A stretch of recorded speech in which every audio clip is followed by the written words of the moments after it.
Hey there, John Morris here, johnmorrisonline.com, and welcome to another episode of The John Morris Show. And in this episode, I'm going to be answering a question I got over on Twitter from HTML5Dev. And the question is, how important are Odesk tests when all the questions are readily available on the web? So I'm going to be answering that question. I'm also going to give you some tips for dealing with this kind of thing in general. So be sure to stay tuned for the episode. This episode is sponsored by the Complete Web Developers course taught by Rob Percival on udemy.com. Now, what I love about this course is first how comprehensive it is. It's 235 lectures on HTML, CSS, JavaScript, jQuery, Bootstrap, WordPress, PHP, MySQL, APIs, and mobile apps. I mean, it's ridiculous. Second, I love how good of a teacher Rob is. As a former school teacher, Rob knows how to explain complex concepts in ways anyone can understand. And of course, the cool thing is I talked Rob into giving my audience an 85% discount on the course. So check the description of this video for a special link that contains a coupon code good for 85% off of the Complete Web Developers course by Rob Percival. Click that link and you'll be all set for the discount. Now, on to the episode. All right, so are the Odesk, Elance, Freelancer tests important when all of the questions are readily available? So they are important for one reason, and really this is the only reason, and that is if they're not there, clients will begin to wonder if there's something wrong. And the way to think about it, if there were one mindset shift that I could get developers to make when it comes to marketing themselves, really in a freelance sense, but really at all, it would be understanding clients and their focus on risk. So when they are looking at a profile, a website, when they're doing anything where they would be hiring a developer, the dominating thought of their mind is risk. And one of the ways that I've found it helpful for me to think about it is, imagine if you were a babysitter and the services you were offering were babysitting services. I think most of us would understand that if someone was about to give us their baby, their 6-month, 1 year, 2-year-old baby, that they would have a lot of questions in regard to risk and wanting to know our reliability and wanting to get a feeling of trust before they gave us their baby. Because not only are they going to give us their baby, but they're going to pay us to do it. When you're doing development work, web design, web development, whatever, in a lot of ways it's the same, because the project that you're working on is very often that person's baby. It's their big idea. It's their big plan. And they're about to hand it to you and pay you $1,000, $3,000, $5,000, $10,000, whatever it is, dollars to complete that project for them. So they want a sense of trust. They want to make sure, not only because of the money, but they want to make sure that you can actually build the thing that they want built in a way that really represents what they're trying to accomplish and communicate. So if you can start to understand that they see every developer, when they look at every developer that bids on their project, or they land on your website and they go through 10 developers looking at all 10 of them, you could almost imagine them seeing each website or profile with a numeric risk score. And certain developers or profiles or websites are going to have a higher risk score and some are going to have a lower risk score. Part of that risk score is what you charge. Because if they have two developers side by side who look exactly the same, and one charges $1,000 and one charges $5,000, the one who charges $1,000 to them is a lower risk. That's why you find a lot of developers on these sites charging $10 an hour. and getting hired. It's not really their fault. It's your fault. It's your fault because you don't look any different. If you looked different, if you looked better, that can lower your risk score. Now, yeah, you have to do a lot of work to compete with someone who's charging $10 an hour, but I can tell you that you can do it. You can make yourself less of a risk than someone who's charging $10 an hour. Let me give you an example. Say you have a client who approaches you and they say, they actually came out and asked you, I like your profile, but you would charge me $60 an hour, whereas this person over here is going to charge me $10 an hour. Why should I pay you $60 when I can get away with paying $10? Your answer should be, well, yeah, you could pay that person $10 an hour, but do you really think that that person can survive with just your project on $10 an hour?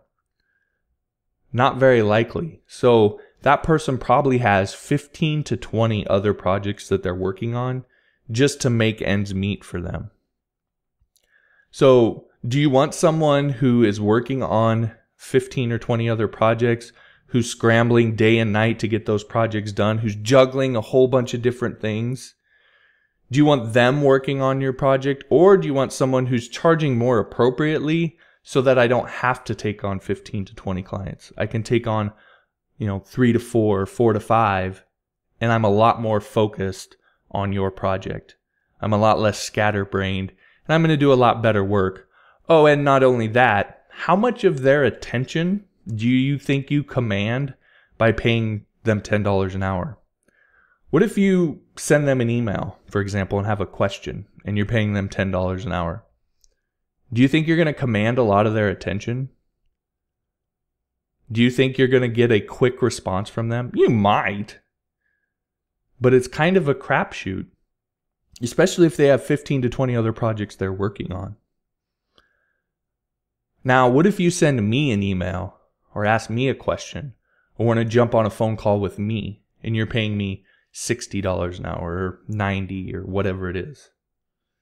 Do you think I'm going to jump on that phone call, respond to that email? Do you think you have more of my attention? Now, when you put it to clients like that, what starts to happen is they see that other person as more of a risk. Yes, they're less of a cost, but their concern, more than the cost, is getting their project done and done right. And so you have to make sure that in everything that you're selling, you focus on you're going to get it done and get it done right. And that's why you charge more. They'll have more of your attention. You'll be more focused. You'll deliver a better project. Now, you have to actually do all that stuff, right? But let's assume that that's the case. Now, I talk about all of that in relation to these ODES tests because it helps you to understand why clients look at these things and why they have any importance at all, because it's a risk issue. Now, if they're looking at 10 profiles and 9 of them have that test and have it in the top 1% and 1 doesn't, that's immediately going to raise your risk score.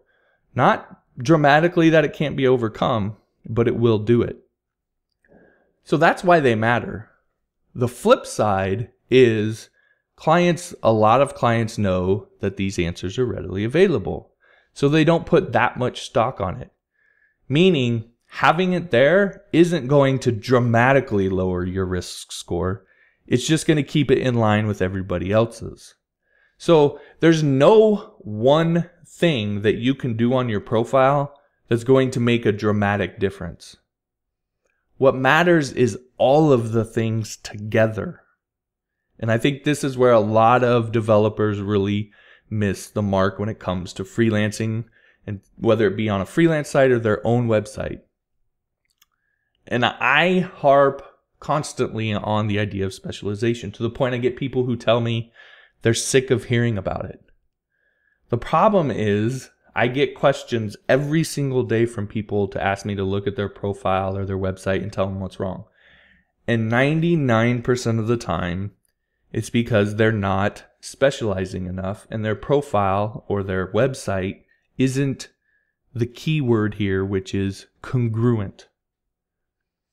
So I feel like I have to continue to harp on it because I don't see it happening.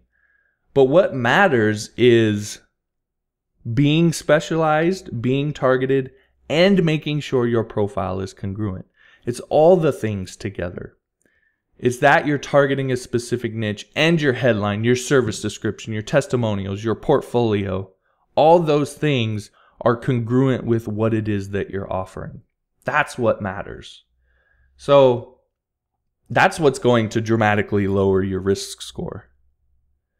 It's not the tests.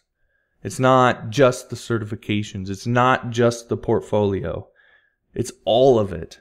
And it's all of it focused, congruent, and aimed at a very specific offer that resonates with your target market. That's how you win. All right, so a little ranty today, but hopefully that helps to bring some clarity to the question that you have both the question itself and maybe the deeper lesson at hand there. If you have a question for me, you can head on over to johnmorrisonline.com/Quora. You can also tweet me at JPMorris on Twitter and hit me up on Facebook, facebook.com/JohnMorrisOnline. If you liked the episode, be sure to like it so I know this is the kind of content you're after. If you haven't subscribed, be sure to do that so that you get access to all the latest episodes and tutorials. And if you haven't yet, head on over to johnmorrisonline.com and download my free 7 strategies to turn your code into cash cheat sheet. Also, before I go, I just made a major update to my web developer resources page. So if you go over to johnmorrisonline.com/resources, you'll see a new updated page that has a whole list of different resources from tools, courses, my top recommendations, essentially everything that I've used or have used throughout my career to help me do things faster and more efficiently. So again, head on over to johnmorrisonline.com/resources to check out all the new things that are over there.